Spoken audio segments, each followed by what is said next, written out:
los atributos de la iglesia.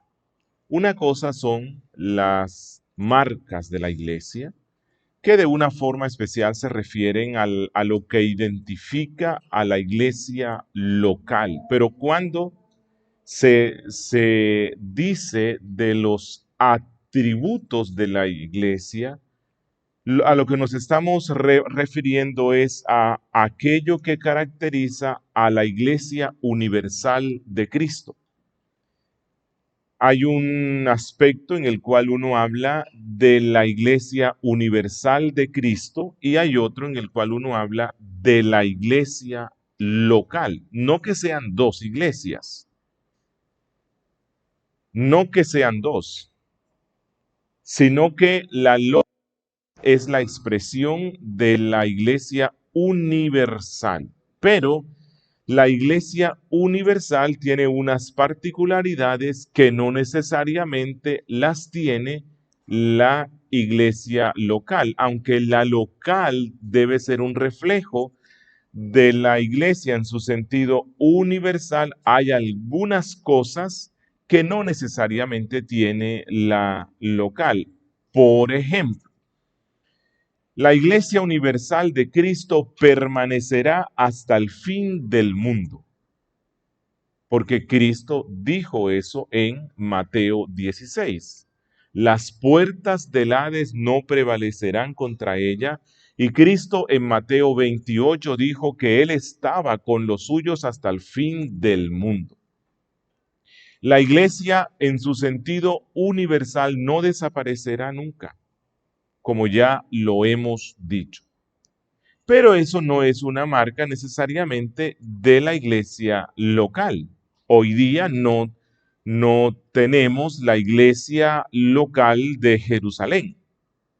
Desapareció con el tiempo. No tenemos la iglesia local que plantó Pablo en alguna de las ciudades de Asia Menor. ¿Cierto? Hoy día no existe la congregación local que plantó Pablo en Éfeso o la iglesia de Antioquía.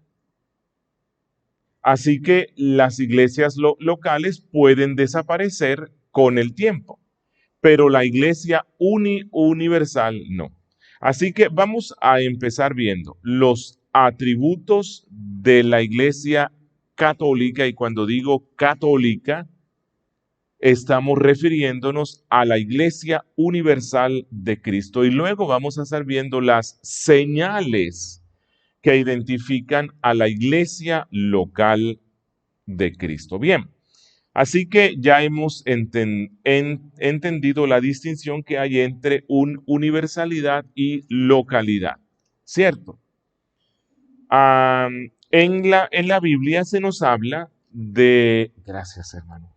En la Biblia se nos menciona a la iglesia en su sentido universal, ¿verdad? Como Pablo en Efesios, casi siempre que menciona a la iglesia, lo hace en su sentido universal, ¿cierto? En Efesios habla de la iglesia que ha sido predestinada en Cristo, los elegidos del Padre, aquella para la cual está gobernando Cristo sobre todas las cosas, aquella que es la esposa de Cristo, aquella que Cristo está santificando, aquella que un día se encontrará con Cristo cuando Él vuelva. Bueno, todos esos versículos hablan de la iglesia en su sentido universal. Pero la mayoría de las veces que la Biblia habla de la iglesia, lo hace en un sentido local. La mayoría de las veces que la Biblia menciona a la iglesia, se refiere a iglesias locales. Y recordemos un poco, según lo que nosotros vimos ya, ¿qué es una iglesia local? Es una asamblea de creyentes llamados por el Evangelio para andar juntos en pos de Cristo en una localidad en particular. Así que la mayoría de las veces que la Biblia menciona a la iglesia o las iglesias es en términos de localidad. Ok, dice nuestra confesión de fe en el capítulo 26, párrafos 1 y 2. La Iglesia Católica o Universal, que con respecto a la obra interna del Espíritu y la verdad de la gracia puede llamarse invisible. Y aquí la confesión amplía un poco más a lo que dice al respecto de la confesión de fe de Westminster, que ella habla de la invisibilidad de la iglesia, pero no lo explica. Y en ocasiones algunas personas pueden llegar a la conclusión que la iglesia invisible es una y la iglesia visible es otra, como si fueran dos. No son dos, aunque sí hay ciertas distinciones, pero lo que nuestra confesión de fe hace es explicar en qué sentido la iglesia católica o universal es invisible. Bueno, no es porque está compuesta por santos invisibles. No. No es porque tenga sacramentos invisibles. No es porque como pasó una vez, alguien se dejó de congregar y pasó el tiempo y una vez me lo encontré y le pregunté qué bueno, qué le pasó. Y me dijo, no, pastor, es que yo soy miembro de la iglesia bíblica del Señor Jesucristo de Santo Domingo.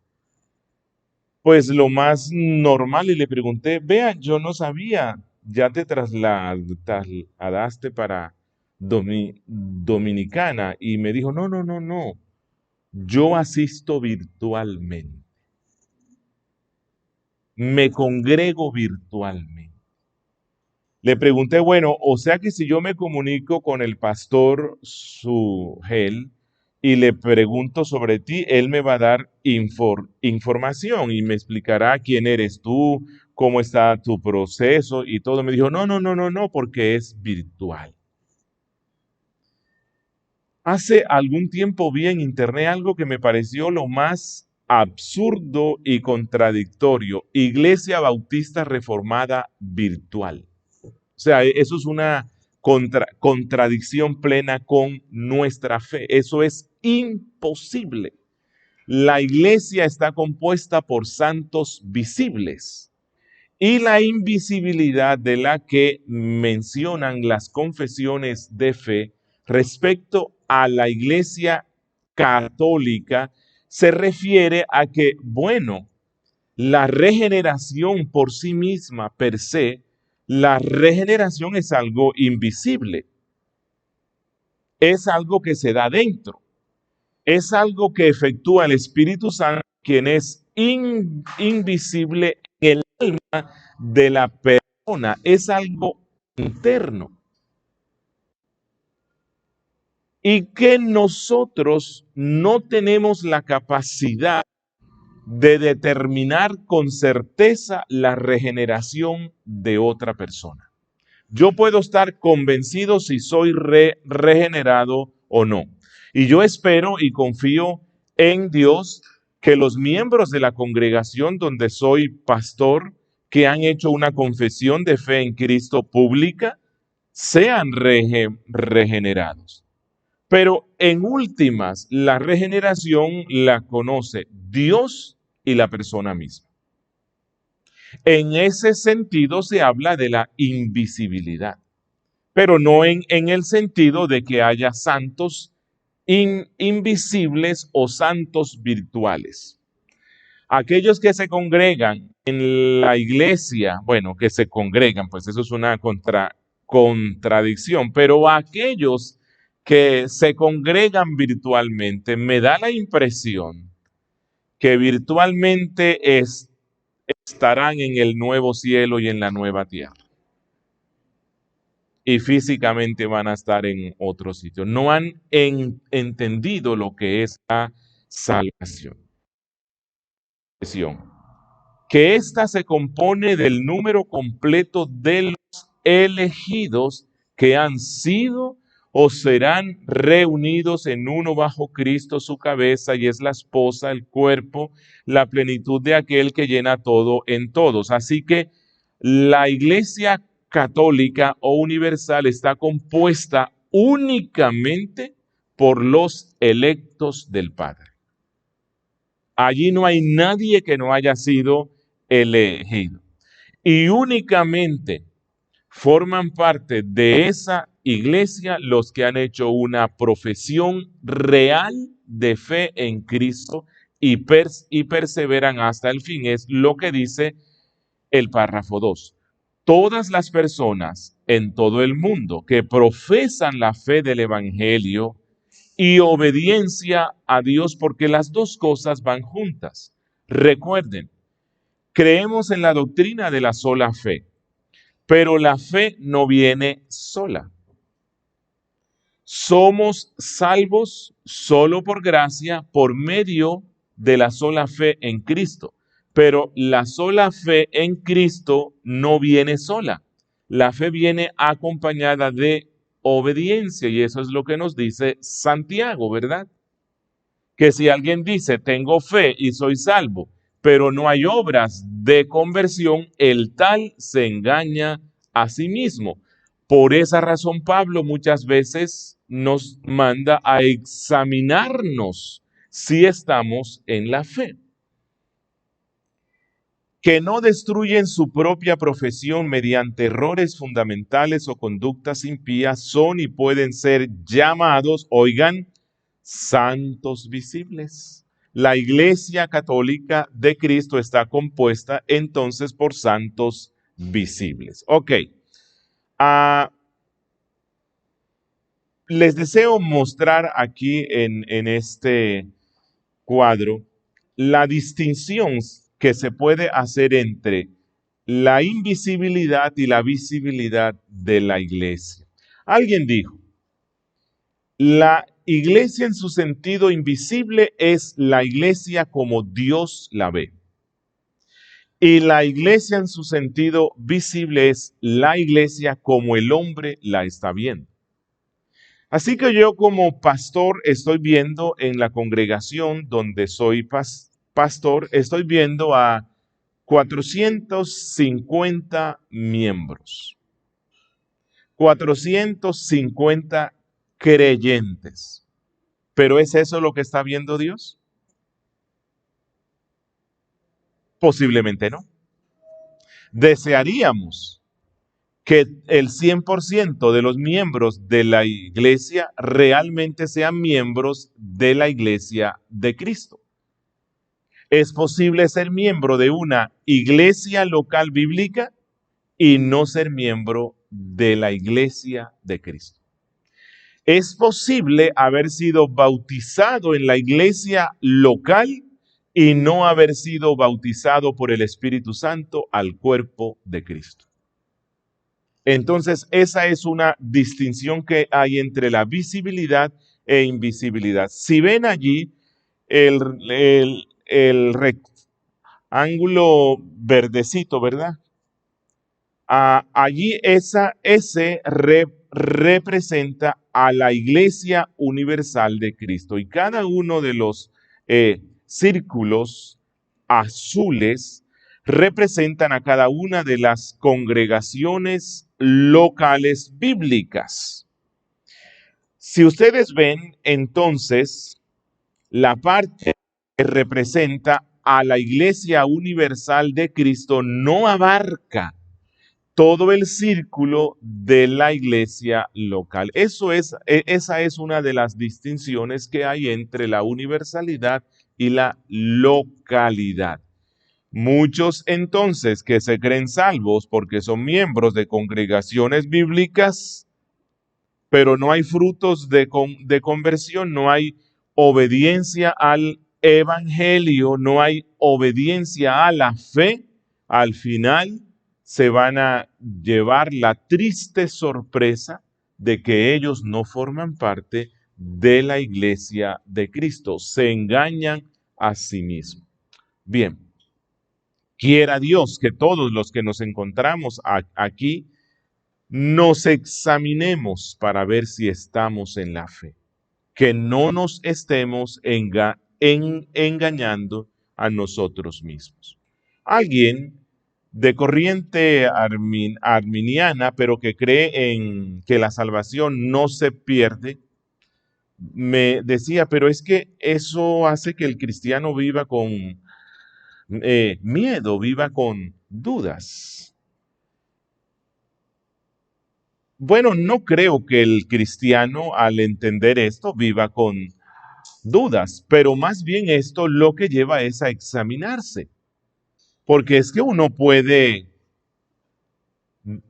decía un predicador del siglo XIX, es mejor entrar al cielo temblando y dudando que entrar al infierno convencido de que somos salvos.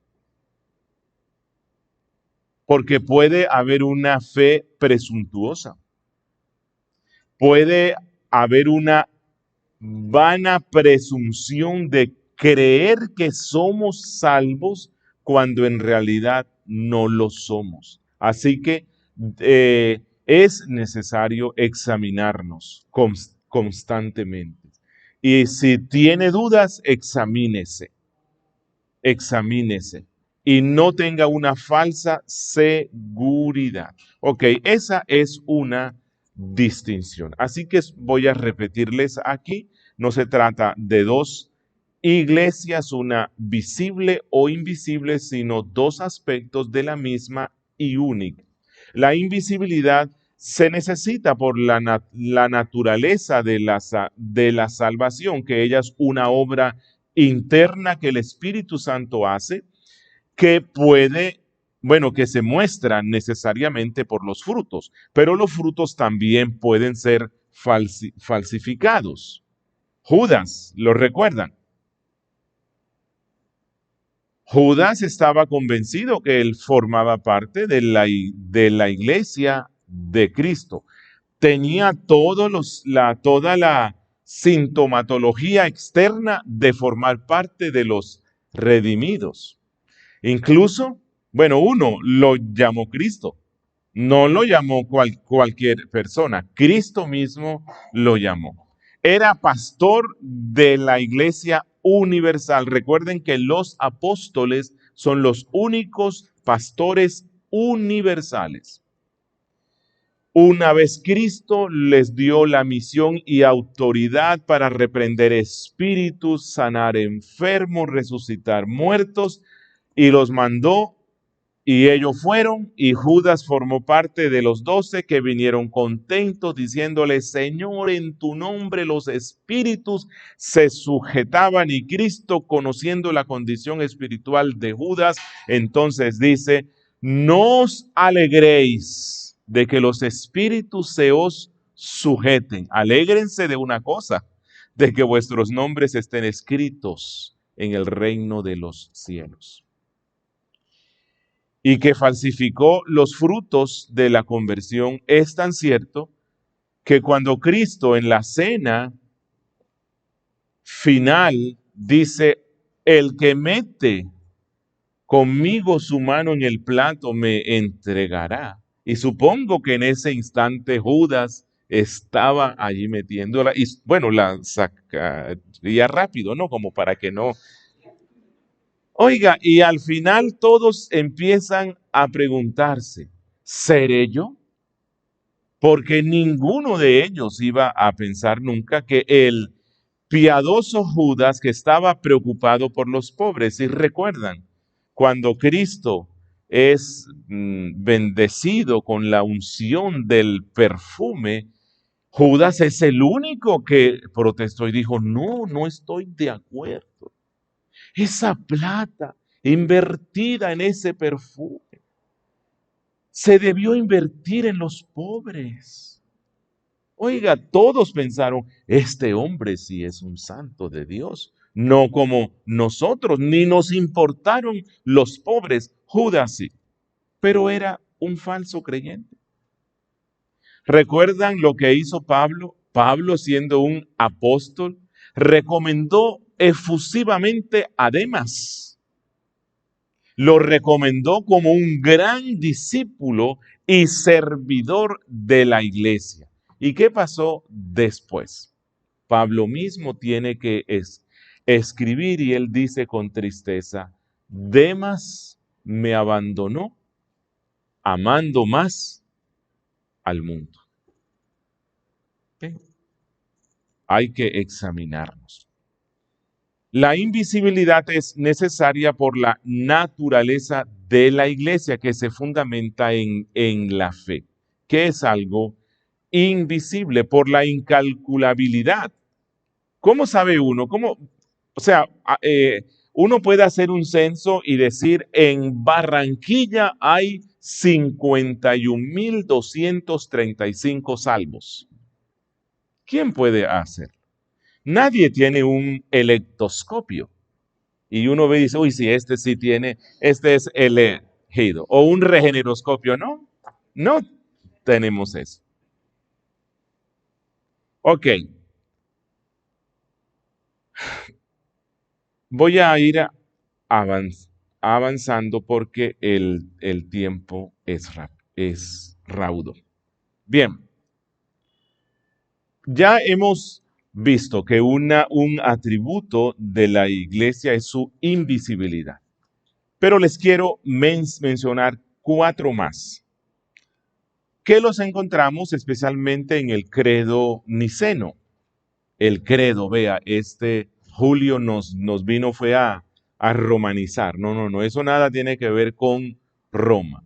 Los credos de la iglesia patrística fueron el resultado de las luchas por la preservación de la doctrina bíblica en medio del surgimiento, avance y expansión que amenazaba la preservación de la doctrina ortodoxa por medio de grupos heréticos. Y entonces en el siglo III, en el siglo IV, en el siglo V, la iglesia tuvo que convocar a concilios donde los pastores iban a defender la fe y el resultado de la defensa de la fe fueron escritos que perduran hasta el día de hoy, que son una condensación precisa de la doctrina cristiana.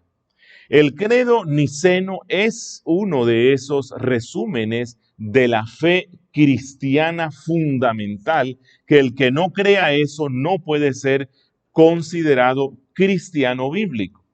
En ese credo, hablando de la iglesia, dice que la iglesia de Cristo es una, es santa y es católica o universal. Y algo más, que ella es apostólica. Estos son atributos de la iglesia universal.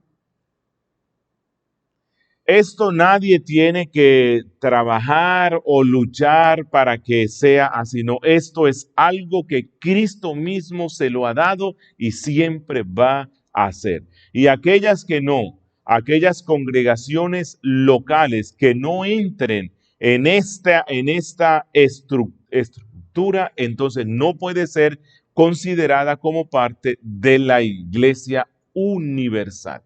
Cuando dice que es una, es porque Cristo solo tiene una iglesia. En Mateo 18, dice Cristo, edificaré en el 16, ¿verdad? Dice él, edificaré mi iglesia. Mi, o sea, no mis, sino mi. Cristo solo tiene una iglesia y eso es la iglesia universal o católica. Los padres de la iglesia decían que fuera de la iglesia no hay salvación, y es cierto. ¿Por qué? A lo que se referían ellos es aquellos que no están dentro de la iglesia universal de Cristo no son salvos.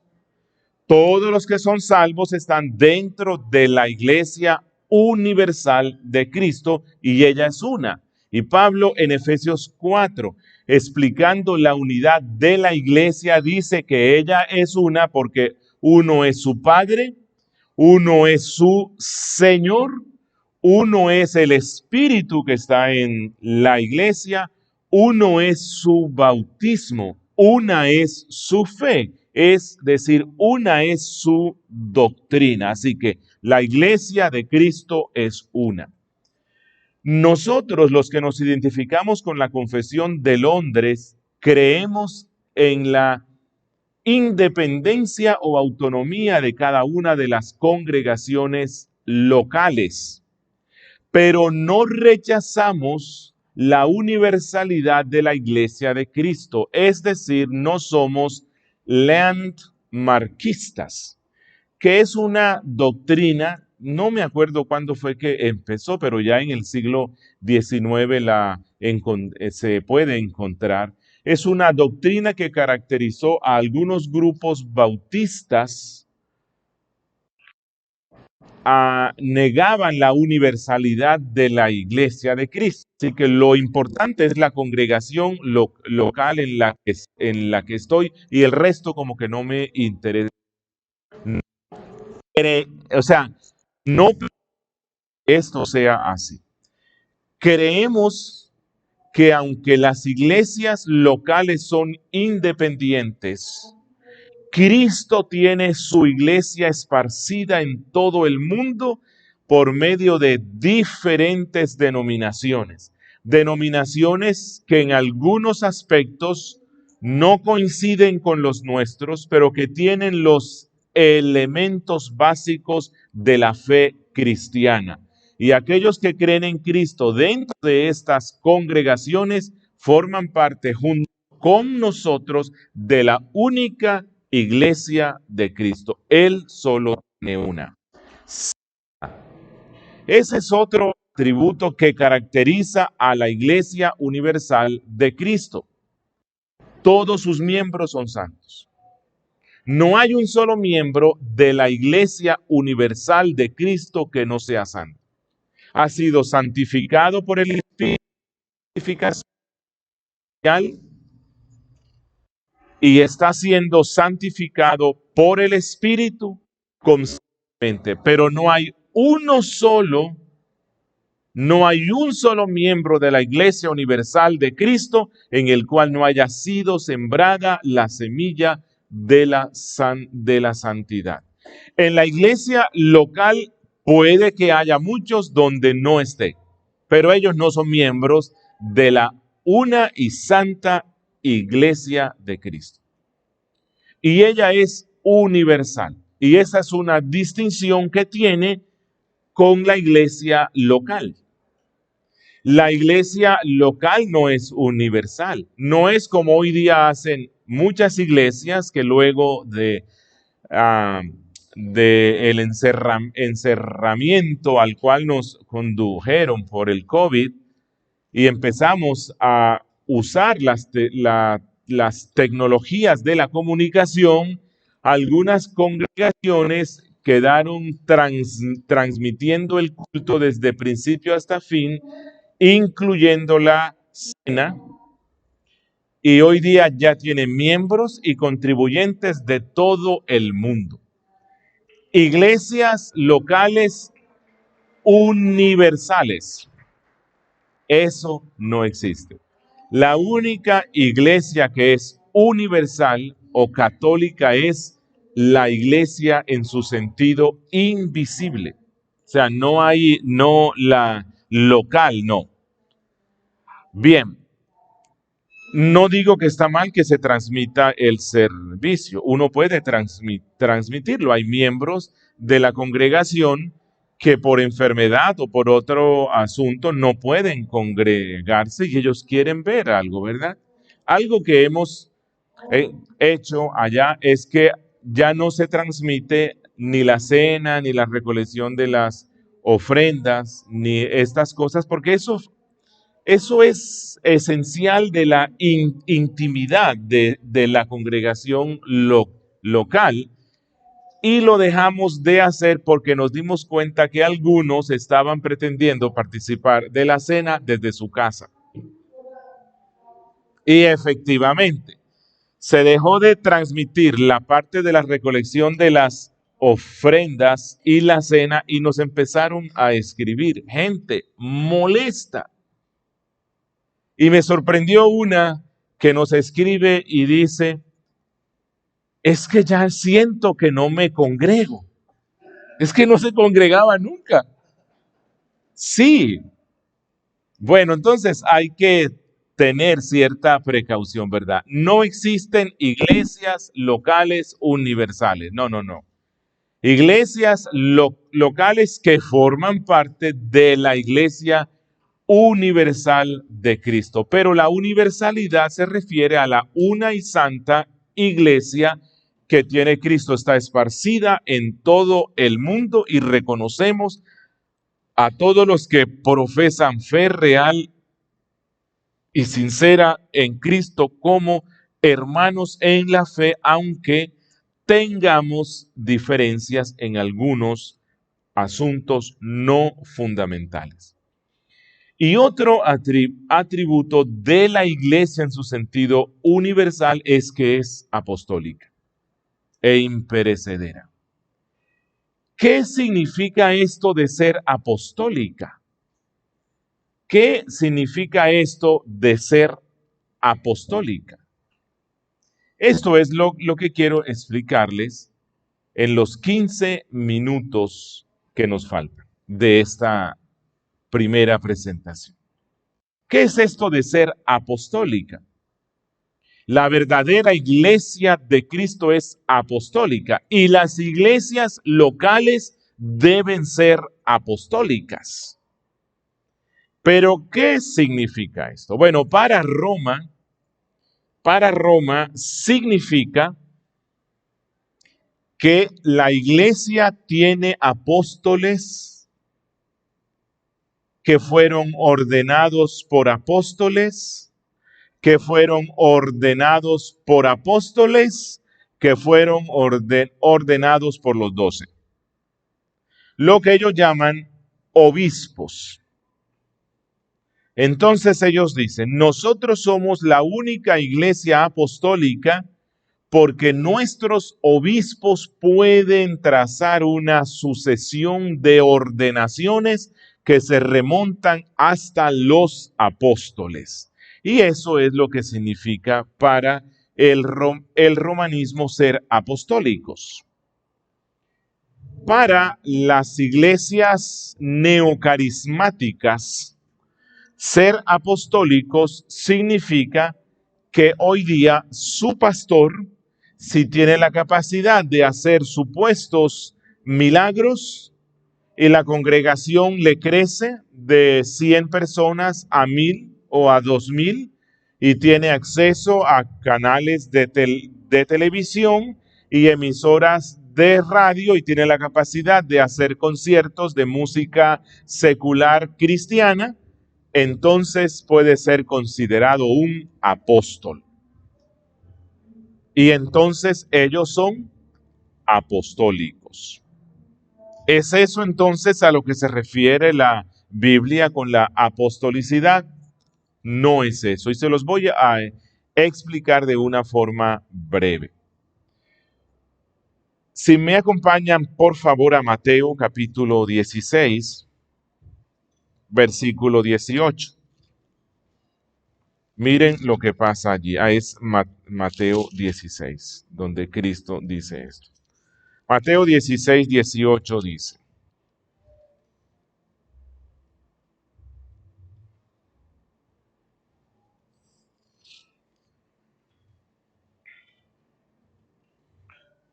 Desde el verso 15. Bueno, desde el verso 12. 13. Dice. Viniendo Jesús a la región de Cesarea de Filipo, preguntó a sus discípulos diciendo, ¿quién dicen los hombres que es el Hijo del Hombre? Ellos dijeron, unos Juan el Bautista, otros Elías y otros Jeremías o alguno de los profetas. Él les dijo, ¿y vosotros? ¿Quién decís que soy yo? Respondiendo Simón Pedro dijo, tú eres el Cristo, el Hijo del Dios viviente. Entonces le respondió Jesús, bienaventurado eres Simón, hijo de Jonás, porque no te lo reveló carne ni sangre, sino mi Padre que está en los cielos. Y yo también te digo que tú eres Pedro, y sobre esta roca edificaré mi iglesia, y las puertas del Hades no prevalecerán contra ella, y a ti te daré las llaves del reino de los cielos, y todo lo que atares en la tierra será atado en los cielos, y todo lo que desatares en la tierra será desatado en los cielos. Este es un texto que ha sido fuente de discusiones y conflictos en la historia de la iglesia de Cristo. ¿Qué significa esto que le dice Cristo a Pedro? He aquí, te digo que tú eres Pedro y sobre esta roca edificaré mi iglesia. La iglesia de Roma dice que ahí a lo que se refiere es que Cristo le está dando a Pedro la supremacía sobre la iglesia, que él se siente sobre la iglesia cual anticristo, que es una de sus características, ¿verdad? Y los evangélicos tradicionalmente han dicho, no. Es que si ustedes miran allí en la Biblia, allí tiene un asterisco cuando dice aquí tú eres Pedro, y luego cuando dice tú eres roca, y cuando dice Pedro se usa el griego Petros, y cuando dice roca se usa el griego Petra, y Petro significa roca pequeña y Petra significa roca grande. Bueno, pero los intérpretes que manejan bien el griego dicen que esa es una diferencia muy sutil, un poco rebuscada. Como que no. ¿Y entonces qué? ¿A qué se refiere Cristo? Bueno, yo creo que este texto, aplicando el principio interpretativo de la analogía de la fe, es decir, comparando las escrituras con las escrituras, este texto se explica en Efesios 2. Vamos a ir, por favor, a Efesios 2. Recuerden que allí Cristo le está preguntando a los 12, ¿qué dicen que es Cristo? Y Pedro responde en nombre de los 12. Y entonces Cristo le responde a Pedro, pero en realidad Cristo allí le responde a los 12. Efesios 2, verso 20 dice, edificado sobre el fundamento de los apóstoles y profetas, siendo la principal piedra del ángulo Jesucristo mismo, en quien todo el edificio bien coordinado va creciendo para ser un templo santo en el Señor. ¿Qué está diciendo Pedro? Que la iglesia, la Biblia la compara con un edificio que está en construcción. Y que como todo edificio se necesita un fundamento sobre el cual él está asentado. Que si no existe ese fundamento, la casa se cae. Y que ese fundamento sobre el cual está establecido la iglesia, ese fundamento ha sido puesto por los apóstoles y profetas, pero la piedra angular o principal es Cristo mismo. Eso es a lo que se refiere Cristo en Mateo 16. La iglesia se establece sobre el fundamento doctrinal y el testimonio puesto por los apóstoles. Si usted y yo creemos que Cristo resucitó, creemos esto ¿por qué? ¿Porque lo hemos visto? ¿Quién lo vio aquí? Si alguien me dice que lo vio, yo le digo, no le creo. ¿Por qué no le creo? Porque Pablo dice que el último que lo vio fue él. ¿Sí? Cuando él está defendiendo su apostolado, él habla de los apóstoles que vieron a Cristo resucitado, más de 400 testigos que vieron al Cristo resucitado y el último que él lo vio fue él. Y después del último no hay más.